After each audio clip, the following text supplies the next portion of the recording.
Welcome in, everybody, and welcome to the Birds of the Round Table. I am your host, Ryan. I'm sitting in the captain's chair today. We are without Shane Half, unfortunately, once again, tending to some Little League, but he will be back sooner than later. But who we do have here, we have Dives at Mr. Crockpot, who's a little bit under the weather. So we'll only go to him sparingly. Dives, you want to blink once for doing okay, two for no? Yeah, you tell us. I'm hanging in there, guys. Drinking my tea. The show must continue. The show must continue. This is going to be awesome. Oh, man. Also joining us, as always, David at PHL Eagle News. David, it looks like the Reese and Niche show is finally here. Yes, sir. Yeah, I'm just so grateful I don't feel like Dives, or at least sound like him. He says he feels better than he sounds, but yeah, I feel fine. It's just my throat is just my cold went from here to here, and now I'm just paying the price. Yeah. Well, yeah. Sorry to hear that. Hopefully, we won't go you too much today because, yeah, it's pretty brutal. But we have a lot to talk about tonight. Thank you, everybody. Ginger Honey. Hey, that's my nickname. And Garlic Dives, Ginger Honey and Garlic. Of Did course, you just say that's my name? Yeah, Ginger Honey, my nickname. Get it? Because I'm so sweet. Anyway. Dives sounds like me after the Super Bowl. Yeah, accurate. But tonight we are going to be talking about a bunch of things. Most notably, we're going to be reacting to the Tush push, whether it's going to be banned. I believe I saw, what is it? Is it this week, Tuesday and Wednesday, that it's being looked at? So we could have an answer very shortly. Green Bay kind of modified their proposal. So we're going to talk about that tonight. Of course, we're going to get your reactions. But we're also going to take it back a little bit.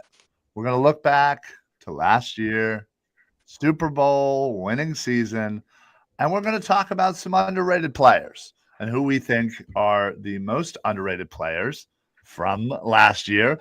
So certainly start pumping them out in the chat as well. And then, of course, we're going to talk about this upcoming season and what games we're looking forward to. What's the biggest game this year for the Birds? We got a couple other topics, but first, let's get into it. Let's talk about the Tush push. This has been this is like the high school drama of the NFL. It's the most ridiculous thing that we're still talking about this to this day, and it's continuously coming back. Green Bay has modified their most recent proposal to ban the Tush push from earlier, which is being talked about right now. Dibes, you brought it up on the screen here, and it looks like the wording here is individually blocking opponents.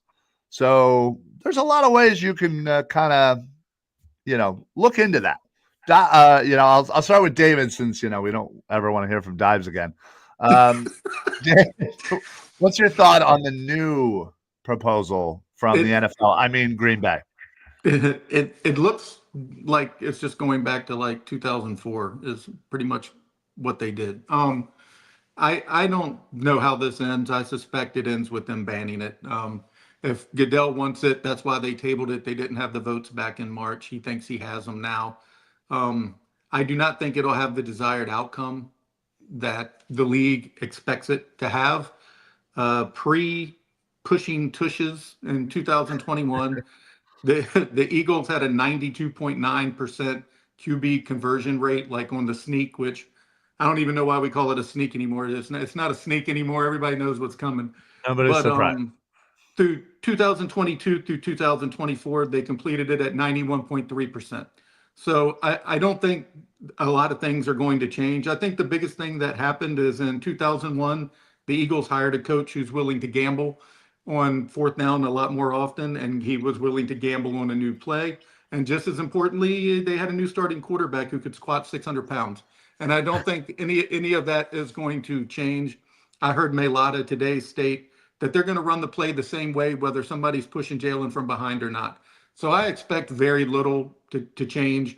If anything happens, it'll probably be more on like the third down calls where they used to play maybe for the fourth down, like trying to get an extra yard or two. But aside from that, I don't really see, anything catastrophic. I think they still have the personnel to run this better than anybody else in the league, and they'll still, complete this at a very high clip. Yeah, you did bring up their success rate. I read a stat that during their Super Bowl, their first Super Bowl season, they ran the quarterback sneak at a 100% success rate. Crabby Oldman, sorry, I'm so used to saying it. I think this makes Green Bay game the most important game of the season. I got to tell you, if I'm in the crowd, I am going to make life hell for those cheeseheads. That's for sure. Dibes, sparingly, of course. What's your thoughts? Yeah, it feels like there's a vendetta against the Birds. I hope the Eagles aren't like under the microscope, especially when you read, prohibits an offensive player from pushing, pulling, lifting.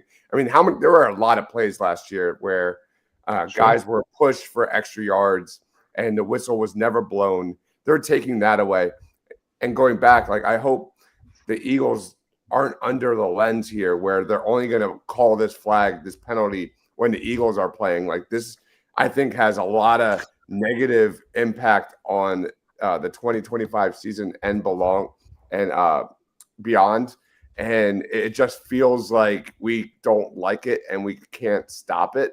So they're going to, figure out a way to throw Green Bay under the bus. I don't believe it's Green Bay whatsoever. I feel like it's the NFL top to bottom, making them the sacrificial lamb and, turning them into like the bad guy. That way the NFL, because they don't have an owner. It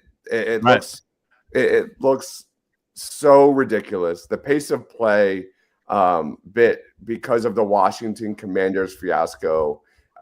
It was not because of the Eagles. It was because the Washington Commanders kept racking up penalties, and to blame the Eagles on that for Washington repeatedly effing up their play is some of the most ridiculous, stupid, victim blaming BS that I've ever seen. It is so ridiculous. So I hate it.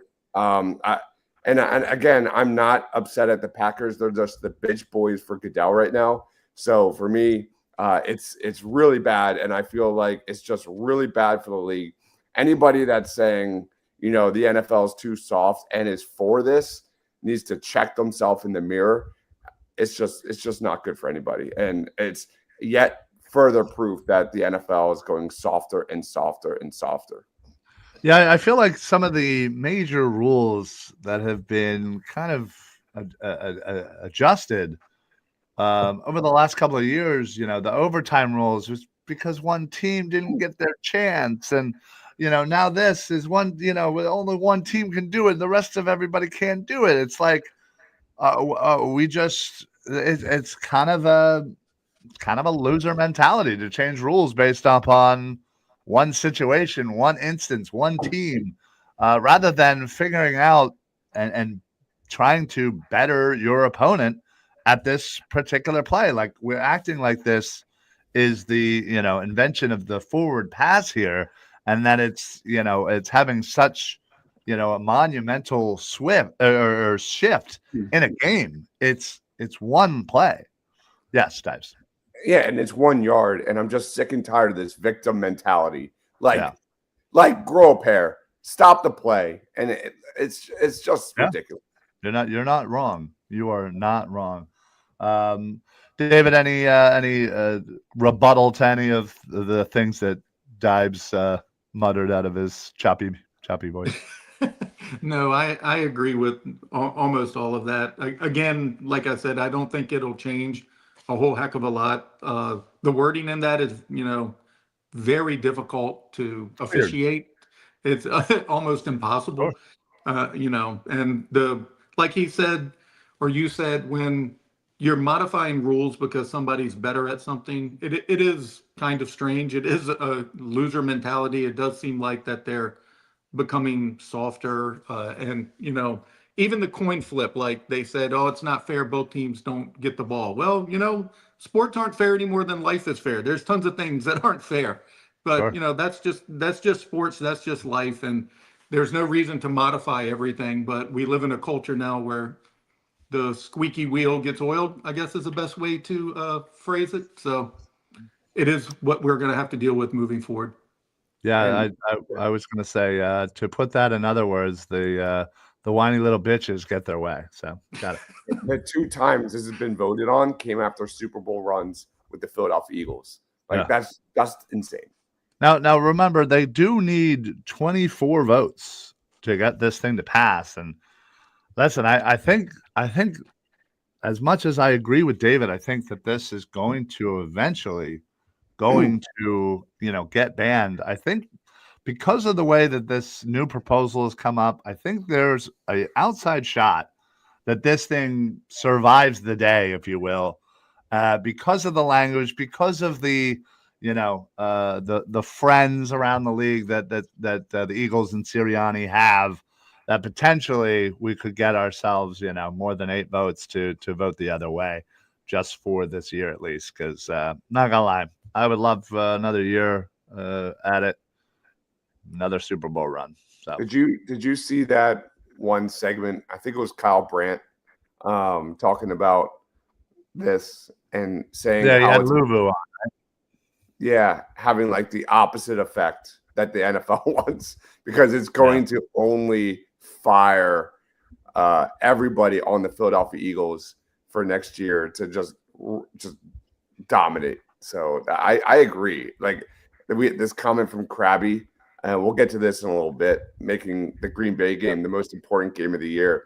The amount of post touchdown celebrations this year is going to be hilarious. So thank you, Roger Goodell. Thank you. Now, I will say, as you can see down below, Dives mentioned earlier, pace of play, player safety. Obviously, pace of play is kind of a joke, but I will say I was at a wedding a couple of weekends ago, and it was at the after party, and there were many of us that were intoxicated, and we lined up for the tush push, and I was the center. My right guard broke his pinky on my elbow during the play. So I'm just saying, anybody can get hurt. Right. Yeah, send it to the NFL. I'm sure they need First documented injury from the touch. There you go. All right. Well, listen, unfortunately, we seem that we're going to have to deal with this, at least talking about it quite a bit more, regardless of when the vote becomes official, when we officially kind of hear about it. By the way, I'm digging the little comments in the right-hand corner there. Yeah, it's pretty cool. Not gonna lie. Just wanted to mention that. But moving on to our next topic, we wanted to take a look back at our Super Bowl winning season and talk about some underrated players. We obviously talk about the superstars, the Jalen Hurts, the Jalen Carters, AJ Brown, Saquon, etc. But we want to talk a little bit about the underrated players. Who are the unsung heroes here for this Philadelphia Eagles team, especially for last season? David, I'll start with you again. Any thoughts on an underrated player you wanted to highlight? I think Reed Blankenship was pretty underrated, if I'm being honest. He had 78 tackles, sacked 6 passes, defensed 4 interceptions, a fumble recovery, a forced fumble. He was really good during the 4-game stretch down the stretch there to win the Super Bowl. He's a player who, prior to the season, a lot of us discussed possibly trying to find somebody to replace him so he would be safety 3 instead of safety 2, and he proved almost everybody wrong. And now he's got his partner in crime. He's got an exciting Mike podcast. He's got a Super Bowl ring. He's living his best life, and he's probably about to get a contract extension. He signed a 1-year, $3.5 million deal. So yeah, he's about to make a lot of money. He's going to be someone who they may have undervalued, but I don't think you're going to see that happen too much longer. I do think that he'll probably get a pretty good raise in Philadelphia. Yeah, I agree. He definitely, and you're right, David. We've definitely called for his. I don't know about benching, but kind of called for better safeties essentially. And it wasn't necessarily about him per se, but it was more about the overall room, I guess, of the safeties. But man, he's certainly proven people wrong. That's for sure. Dibes, underrated player. What do you got? For me, when I look back at last year, I always go to the trenches, and it's Fred Johnson. And we kind of forget how important he was to this O-line. He filled in so well. He had 5 starts, 1 at right tackle, 4 at left tackle. Remember the one game, that Bengals game, where he held Hendrickson in check, countless other players like Brian Burns and things like that. And this is a team that doesn't have a solid answer yet for swing tackle. Kendall Lamb looks like he's going to be that backup swing tackle now that Tyler Steen is going to be in there. Fred Johnson, would have been nice to see him stay. Totally understand he wants, a shot to start. But you look at Kendall Lamb, he played a lot of snaps last year with the Dolphins. He gave up 0 sacks on 336 pass blocking snaps and just 12 total pressures last year before a season-ending back injury late last year. So for me, it's Fred Johnson. I'm really excited to see Kendall Lamb, but I'm going to miss Fred Johnson. I think he was an unsung hero. Yeah, listen, it's tough when you think about this team and trying to even muster up somebody, that would fit this role. What up, Coach? You have players that I think, certainly went above and beyond expectations, and you have players that kind of filled in, the Oren Burks of the world. Certainly he would certainly qualify here, but I'm going to stay on the defensive side of the ball, and I'm going to go Tristan McCullum. Again, I think kind of same principle as Oren Burks, a guy that I don't think anybody thought too much of, but when he was asked to be in there, on a kind of more consistent basis, he showed out and he did his job. And I think more or less when you look at a backup and you have a starter out and you already are down a man essentially, you don't want that person coming in to hurt you. And Tristan McCullum, again, in the early stages when he first got in, it was getting his feet wet, but man, he figured it out quickly, and he was a solid piece when he was in there, and he didn't hurt them. And I think that was more important than anything of not having to answer that question when somebody was hurt. So that's always going to get my kind of respect in the unsung hero business. So for sure. Tristan McCullum. Yeah, I've gotten a lot of slack about my takes on Tristan McCullum and him being the safety over Sidney Brown right now. I still believe it as of right now. I mean, listen, I don't think you're wrong. I still don't think, he's ready for the big lights or anything. But I certainly don't think that of Sidney Brown. But I think the best part about Sidney Brown is the potential. Right. Is can we get back to pre-injury Sidney Brown potential? Of hey, he's played a year since the injury. Sometimes it takes a full year playing on it before you really start to trust it fully and you get back to what you once were. So hopefully that's kind of the hope with Sidney Brown. But again, McCullum's there as a solid backup piece. Should he ever need to go back in again? Cabby Oldman says, I have a name I'd like to submit, but someone on the panel will think I'm just busting his chops. Oh boy. Go ahead, Krabby. Let us hear it. You go ahead, and you let us know who your underrated player from the 2024-25 Super Bowl winning Philadelphia Eagles Super Bowl team. Try to stretch it out. Yeah, believe me, that Philly Sports Go Boom. That's exactly where my brain went. I got to tell you. Right into that one. Yeah. I'll give you one guess. That was the guess. It just might be. Knowing Krabby, I wouldn't doubt it. He loves himself some Kenny G. That's for sure. So there you go. Glad we could all poke some fun. He was great. I mean, he was like Mr. Third Down. He was so good.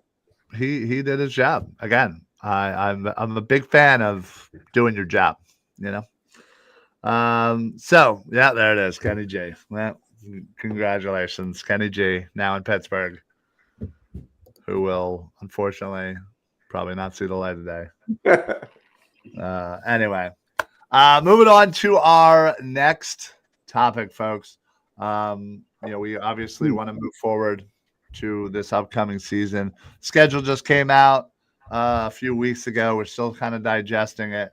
Dives, I know when the schedule came out, we immediately went live, did a win-loss record. What did you end up having? I think you were like 12-5, maybe? 13-4. 13-4? Yeah, I think I was 14-3, something like that. Yeah. So, David, same thing. I know when you were doing it as well. So not bad. But looking at the schedule now, you've had a few weeks to kind of digest. You've had a little bit of time to kind of look at a few things. Right now, what is the biggest game on this schedule? Dives, I am going to go with you. It was already spoiled. It's the Green Bay Packers game. I mean, I could get excited about the opener with Dallas or week 2 against the Chiefs. The Bills game is way too late. The Commanders games are way too late. For me, it's now officially week 10 for the Eagles to put a heart in. We know how emotional Nick Sirianni is as a head coach, and these players love it. These players will, go to hell for him, and we've seen it over and over and over again. He's going to want to make a statement against the Green Bay Packers. I believe it's their only Monday Night Football game. I could be wrong, but man, the NFL is going to want to consider changing that, because I feel like the Eagles are going to make a statement against not just the Packers, but the NFL, and it's going to be just pure popcorn bliss. Give me week 10 Packers. Yeah, I mean, that's a great game. November 10th in Green Bay, Monday night. I was hoping that game would be a little bit earlier just for weather considerations. I still may end up going. Obviously Lambeau has certainly been a dream of mine to get out there. But David, what about you? What is your thoughts? Biggest game for the Birds? I think, the focus for most Eagles fans has been the ban on the Tush push, but another vote that they're having tomorrow is one that would change for the seeding of the playoffs. Yeah. If you win your division, you'll still, make the playoffs, but if, another team has a better record than you, then they would host the game as opposed to you. So with that in mind, I think some of the biggest games are who you think are going to be your competition at the end of the season. I think Dives named one of them with the Packers, and staying with the NFC North, I think the Lions is the other one.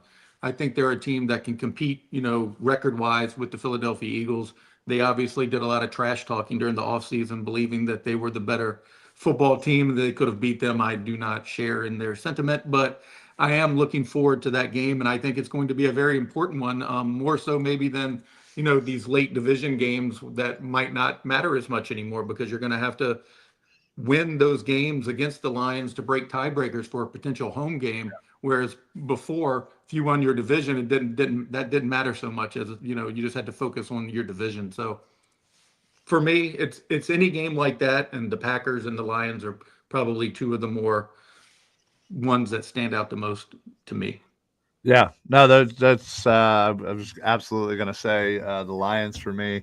I think that the two of those matchups back to back, the Lions, now you're on a short week, although you are coming back home, which is great. And I'm pretty sure I predicted that the Eagles wouldn't lose at home as long as I was there.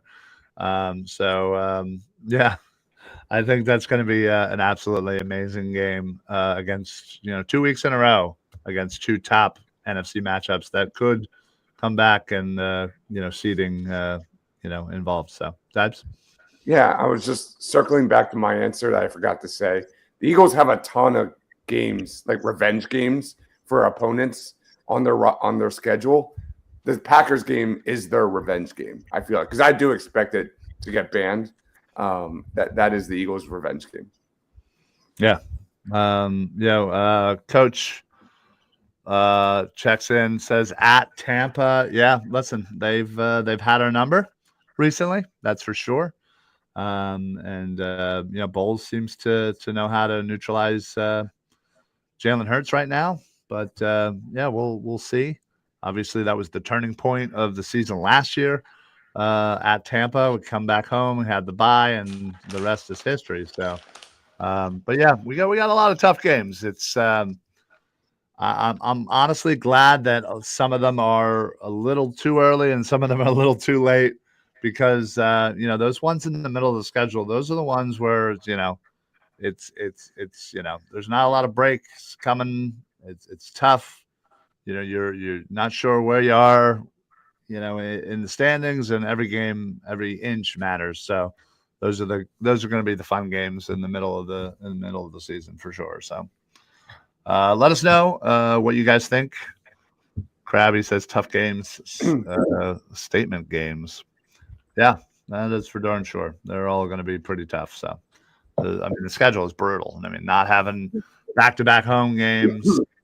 Against too many playoff teams, honestly, from last year. So, all right, but yeah, let us know what you guys think is the toughest game, or the biggest game, I should say, on the schedule. We'll read them out as you chat them out to us. But we're going to stay in 2025, and we're going to talk about some training camp, because, that's the next logical thing that's going to be happening here soon enough. And, while, this team is coming together, still plenty of time to adjust the roster and whatnot. But, what we want to know is, what is the biggest question mark heading into the 2025 training camp for the Philadelphia Eagles? This is there's going to be some good battles here. There's some positions that are going to look a little different than last year. Certainly going to look a lot different than training camp last year. That's for darn sure. But David, I'll start with you first. What's your take on this? What's the biggest concern? I think a lot of people will go with right guard, but I implicitly trust Jeff Stoutland, whoever he chooses to play that position. I don't really have much concern. I think his track record speaks for itself. So I'm going with cornerback 2 to play opposite Quinyon Mitchell. I think that is the biggest hole on the team at the moment. I don't know that whoever is CB2 is currently on the roster. I mean, I'd like to think that Keely Ringo or Adoree Jackson are going to, take over that spot. And they might have a hell of a good camp battle, and it might be, something that turns into a strength like last year for the Eagles. But Slay, for all the static he heard and took from the fans, played very, very well last year. And he was a solid person in that secondary for the past 5-6 seasons. And it's a big loss. And I think that they're going to have to compensate that with some coverage scheme differences and things of that nature to, be able to play Ringo or Adoree. So to me, I would still be looking for a cornerback out there. I don't know that there is one. I know that's one of the questions later, but could be a trade, in mind if they don't like what they see in training camp. But for me, that's the biggest question mark heading into the camp. Okay, CB2, Dives? Yeah, I'm going to stick with the secondary. I have 2, but the one I want to start with is Andrew Makuba, because the last time they drafted a round 2 defensive back, it turned out pretty good for them. And for me, I want to know how quickly Makuba can jump into a starting role. He did it at Clemson. He was an immediate starter. Is he a platoon guy as a dime defender?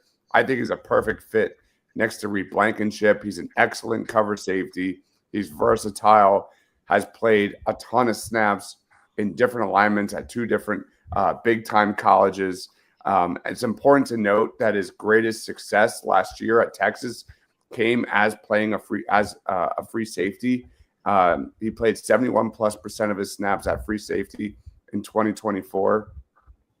I think he should thrive in the nickel. The Eagles played 80% of their snaps on defense in nickel last year. That was up from 73% in 2023, and more than any season since 2014, according to True Media.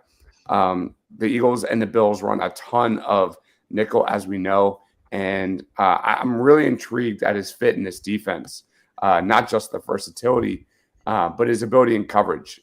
He's not just a guy that can thrive in deep. He can play up close. He held opposing quarterbacks to a 30.7 passer rating allowed on short routes, 0 to 9 yards in 2024. And there's so many other stats that I could go off on, but I'm just not sold on Sidney Brown as a starter. I like him on special teams, and I know Makuba is a super smart kid. I hope he can pick up the playbook quickly, because this is a defense that relies on their defensive backs to play in unison and to, play without thinking and play naturally and freely together. And I'm really excited to see how Makuba immediately gels with this secondary come training camp. Yeah, no, that's a good point. Certainly some question marks there in the secondary, or at least some questions that need to be answered for sure. I know David mentioned right guard. And yeah, you're not wrong in the fact that we should trust Stoutland. He has made the right calls and has groomed some of the best offensive linemen in the NFL, not just in Eagles history. But I'm going to go with linebacker outside of Zach Bond. Again, it's as much as, don't get me wrong, Jahad Campbell is my savior here, thinking that would never happen, drafting a linebacker. But yeah, I mean, his injury, again, I have not heard solid word whether or not he's going to be officially ready to go. And again, something like that always kind of, especially for a rookie, we saw it in Coop. He got a little bit of an injury. He missed some time, and that really set him back a few weeks. And it took him a little bit to break in once he was healthy, and once he did, obviously that was the end of it. But so I'm a little worried about if that is the case. What's the backup plan right now? So potentially, is there somebody out there in the market? I don't know. Is there somebody in the trade market, perhaps? I mean, Howie is always wheeling and dealing and calling people, and I'm sure most people have him blocked by now, but every once in a while he gets a phone call through, doesn't he? If I could piggyback on that, don't forget about Nakobe Dean. He's looked really good. I've seen him twice since the offseason, and he walks with no limp. He has no brace. That's not playing on a football field. I understand that, but Sure.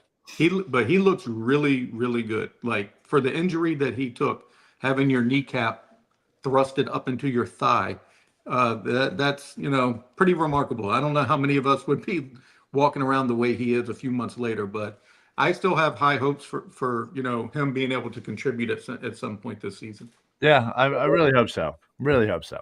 I'm sorry. 0 to 10, what's your confidence level? Like 10 being super confident, 0 being no confidence on Kevin Patullo, new offensive coordinator for the Philadelphia Eagles. Like, he's never done this before. He's got a lot of experience with Hurts. Where are you at? David, I'll let you go first. Yeah. Normally, I would be very skeptical of this, but he has been with Nick for 8 years. So they work in conjunction very well together. He's been in Philly this whole time. Like you said, he's worked with Hurts. This isn't like what they tried before where they brought in somebody who was from the outside. They have the continuity with Patullo. The players seem to really like him. Mailata today said that he's the kind of guy that you just go up to and tell him you want to try this. He institutes it into the offensive game plan. So I would go about an 8. I'm pretty confident. Some of these guys, just like last year with Kellen Moore, I think that we all kind of felt pretty confident with him coming in. He had a much stronger track record of doing this in the past, but I have that same kind of confidence with Patullo just because of his continuity with the offense, working with Nick and Jalen. So I feel pretty good about it. I'd be surprised if it's anything like what happened with Brian 2 years ago. Yeah, I'm probably at a 7, I would say. A little skeptical, just again, anytime that you add another piece into a major cog into the machine, you never know. But and the fact that I will say the one thing that does give me confidence is the fact that this is Jalen's used to this. I mean, when has he not had a offensive coordinator been new? 10 years in a row, I think it is. I think it is. It's crazy. Yeah, and the good news is like he's seen the peaks and valleys of this offense. He's seen it when it's thriving, and he's seen it, that collapse when they went 1-6 2 years ago. So he's definitely knows. At least I hope he saw those last 2 games against the Commanders and the Chiefs, and hopefully that is a sign of what we can expect in 2025 with the handoffs to Dallas Goedert and those little nuances that I think are fantastic with BVS under center, right, Ryan?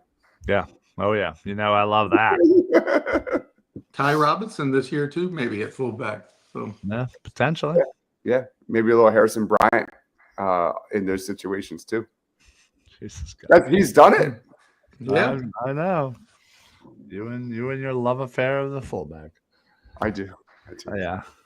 All right. So moving on. Next topic. There is still certainly some time before training camp. OTAs are beginning next week.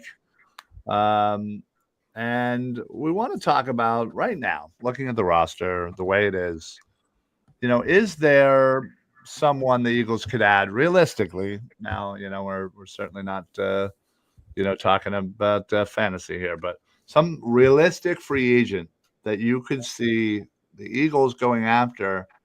What position would it be? And if you have a specific guy, feel free to throw it out there. Dibes, I'll start with you since I'm sure you're just going to start naming, fullbacks or backup assistant coaches or something. So, this question's always like pretty easy for me because I always just go to one answer. But I'm going to flip the script. How about Kaiser White? Kaiser White knows the system. He was pretty solid when he was here. Again, if there was one move that still pisses me off, it was not bringing back Oren Burks. I would be so confident in this front seven if Burks was back, because when he was given a week to prepare for a starting role in this defense, he was outstanding. And I'm just not sold on Munden. I think he's more of a developmental guy, and I think he's a great fit. But for me, I think Kaiser White would be a fun addition to that rotation. Okay, I can get behind linebacker, even one that the retread. David, what about you? I love that answer because Kaiser can do a lot of the things Dean did. He's fast, he did play well here. I don't think there's many free agents that would change the dial that much. I'm sure a lot of fans would want safety Justin Simmons. Sure. I'm sure that's a popular answer, especially when you have question marks, with Sidney Brown's health and Mukuba being a rookie, and this is a team that's, in the window to win a Super Bowl right now. It's hard to put the reliance on a rookie like that. Of course, they did that last season with two, and it worked out just fine. But the other two positions I would look at is maybe cornerback, like I mentioned at the top of the show. I don't know who's out there, but Kendall Fuller. I don't know if he's any better than Adoree Jackson, but he is out there. And the position that I'm still a little concerned, just with the amount of snaps, is defensive tackle. And there's one guy out there who probably wouldn't cost a lot. He's 27 years old, Raekwon Davis.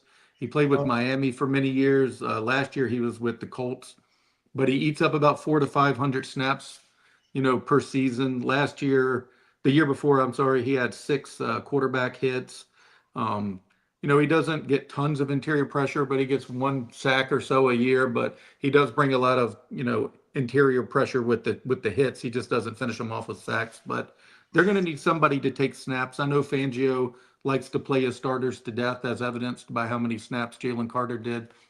But at some point, you're going to need, more rotational guys. And I don't think they have a ton of depth at that position right now, especially if you look at who they have on the roster with Booker, who could maybe take a bigger, role, and Gabe Hall and Bryant Young, who's currently on the IR, I believe. But yeah, to me, something cheap, reasonable would be defensive tackle, Raekwon Davis, or cornerback Kendall Fuller, maybe, if you like him.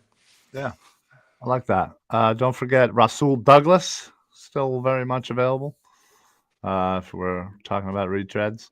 Yeah, those are certainly great. Obviously, you certainly want to mention safety, and I know obviously that everybody and their mother are going to want Justin Simmons, but there's a couple other really talented safeties out there. Honestly, Marcus Williams might be a little bit on the more expensive side than somebody like a Julian Blackman. Two guys that I certainly do enjoy. And then another position I would say would be tight end. I know we just signed 7,200 of them. But Gerald Everett, somebody that's still available, and I wouldn't mind giving a shot to. I'd still trade for Mike Mayer. I mean, yeah, I would you too. have Goddard for a year, just do it. Yeah, I'm all for that. Yeah, because what's the worst thing that happens? You probably trade a late pick for him. If he works out, awesome. You re-sign him and you roll with it. If he doesn't, 2 years cheap. Yeah, exactly. Go for it. Love it. No, agreed. So, what say you out there? Is there a specific position? Is there maybe a specific player that you want the Eagles to kind of sign? Prior to training camp, maybe in the middle of training camp. Certainly the Eagles roster is not complete, so still certainly plenty of positions to figure out. So all right, let's move on to the final topic of the evening, and that is we're talking developmental. We got a few developmental guys on the offensive line. Obviously, we love Jeff Stoutland. In Stoutland, we trust, as is often said on this channel. So there's a couple of guys: Myles Hinton, Cameron Williams, Hollin Pierce. Out of those three, which of those do you think could be the next, guy for Jeff Stoutland that we're going to talk about in a couple of years down the road, saying, "Man, what an amazing job that Stoutland did yet again, and look at this guy, absolutely balling." Who's that for you, Dives? Sorry, David. I'm taking Hollin Pierce on this one. He's 6'8", 341 pounds, elite length, wingspan, has all the similar tools of Mekhi Becton here. And I don't think he just, is a answer at right tackle. I think he can be an answer at right guard as well. He's agile. I had a late day 2, early day 3 grade on him, and he fell all the way to the Birds as an undrafted free agent. So he's easily going to be one of my favorite guys to watch during training camp. Yeah, he's again. I honestly love anytime we get to watch just a massive human being, play offensive line. It's always a good time. So, David, are you agreeing? Are you going to say one of the other guys? Yeah, I mean, I would have picked Hollin Pierce. I watched him all year last year. He's a walk-on who started 50 games at Rutgers, which is just an incredible, or becoming for him. I think he could do the same thing in Philadelphia. Like Dive said, he's athletic, he's agile, he's large. He held his own against top-tier competition at the Shrine Bowl. But I'll pivot to another mountain of a man who a lot of people thought could be like a second or third round pick, and that's Cameron Williams, the offensive tackle from Texas. He has devastating power, a really good, initial first punch, vice grip hands, as all the scouts like to say. He shows flashes in the run game. He has good movement. He has very impressive mobility for somebody of his size.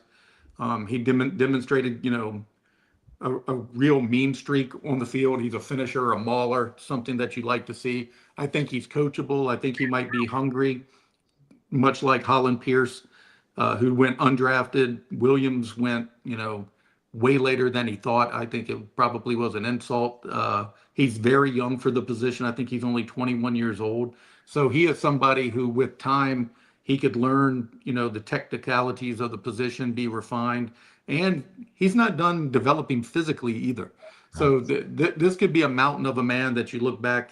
All three of them, really. Myles Hinton everything I just said about Cameron, you could almost say about Myles, including Myles has bloodlines and family members in the league. I mean, for a team that didn't take any high picks, I think they really nailed the position with these three offensive linemen. And like Dive said, they are versatile. They could be, I don't know about Cameron as much, but the other two especially could be guards if they wanted to work them as such. Yeah, I think Williams certainly has some guard potential. But yeah, you said it. He's a massive human being. It's just raw. Honestly, he's still kind of learning how to play the position, but also kind of play within his own physical body. Basically, it almost just seems like he grew too fast and is trying to catch up. But I think the fact of the matter is that all three of these guys, I think there's each one of them has their own kind of potential that, again, you're if it's going to work, we have the coach, we have the team, we have the surrounding players to do it. So if it's not going to work, here, it's not going to work anywhere. So I have a feeling that, potentially two of these guys could be, significant pieces down the road. For the Birds. So, and don't forget about their exemption with New Zealand / Australian offensive lineman Laken Vakalahi. Yeah, that guy is a massive man as well. I mean, he's almost as big as Mailata. Mailata, in fact, was asked about him today. He doesn't want to comment very much. He doesn't want to put that type of pressure on the guy. Yeah. But they have cultivated such a winning culture there where players like Lane and Mailata don't feel threatened to teach everything they know to, the youngsters that are in the room with them, which is a unspoken part of the success of the Philadelphia Eagles. It has been their unselfishness. And you saw it years ago, the beginning, the genesis of that with Jason Peters teaching and it is just passed down. Trent Cole teaching, Brandon Graham or whatever, you always hear those stories. They don't have, where a lot of other franchises, somebody gets drafted, like Brett Favre, what he did with Aaron Rodgers. Right. You don't hear those kind of stories in Philadelphia because they've cultivated a winning culture where nobody's threatened and everybody's trying to make everybody as successful as they can be. And that's gone a long way, and that's why they've been in 20 playoff games since, the year 2000. It's, been an insane run. So whatever they're doing is working to keep it up.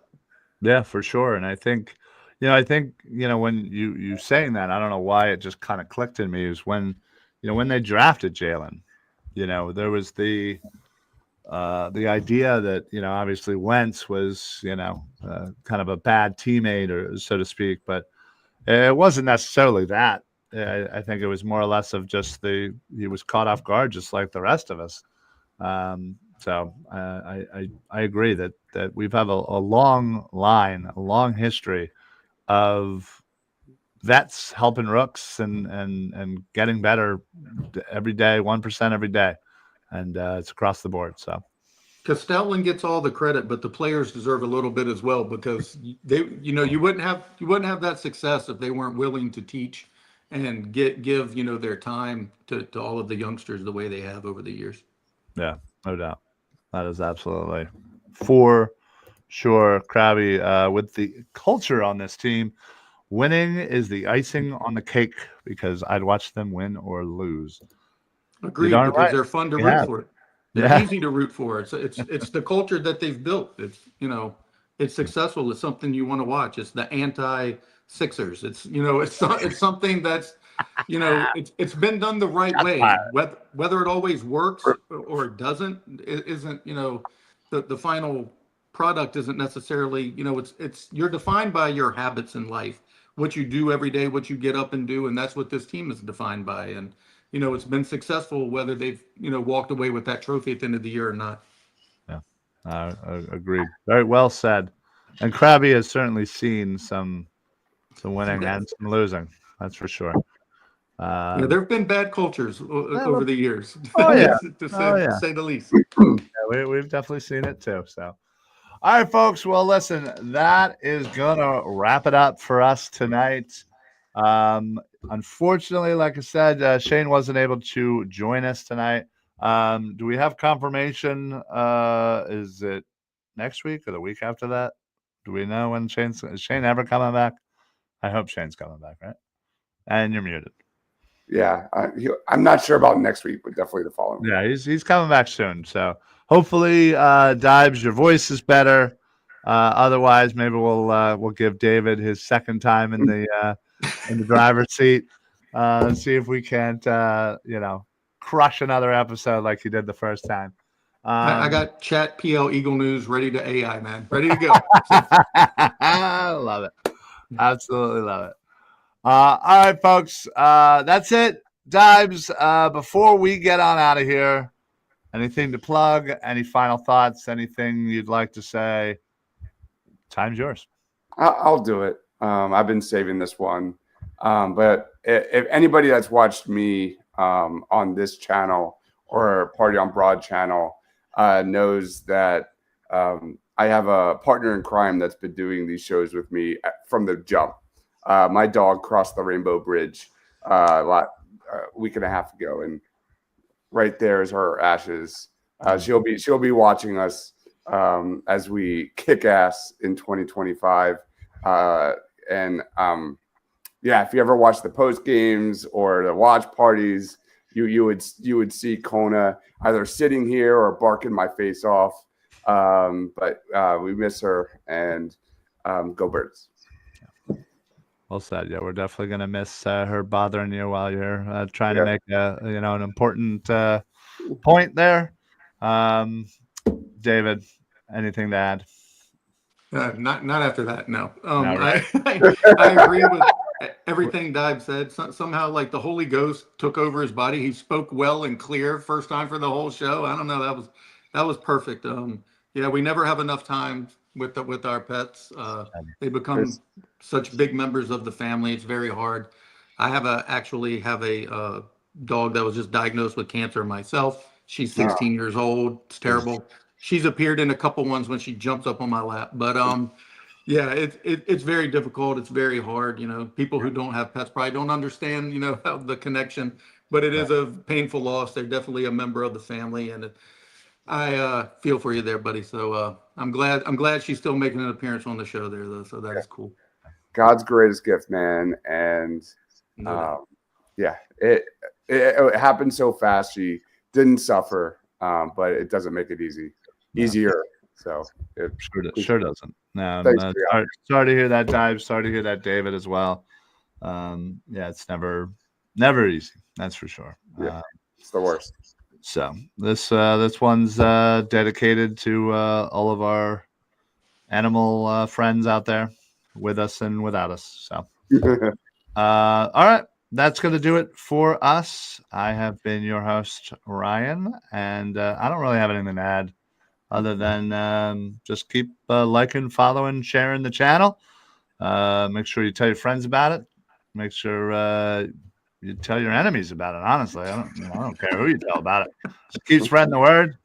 So, absolutely love you guys in the chat. Thank you all. You guys make the shows what it is every single time. And now we have this fun little whatever the heck thing in the bottom right hand corner. I like it. You can see it without. You don't always have to bring it up. I have no idea what y'all are talking about at all. It's a Chrome thing now. I just see a big S in my corner, but whatever. Oh my god, it's so fun. That makes a lot of sense right now. All right, folks, we will see you guys next week on Birds of the Round Table always Tuesday at 8:00. Make sure you check out all the other shows on the channel, wherever you get your podcasts, YouTube, Facebook, etc. We'll see you guys next week. Gilbert.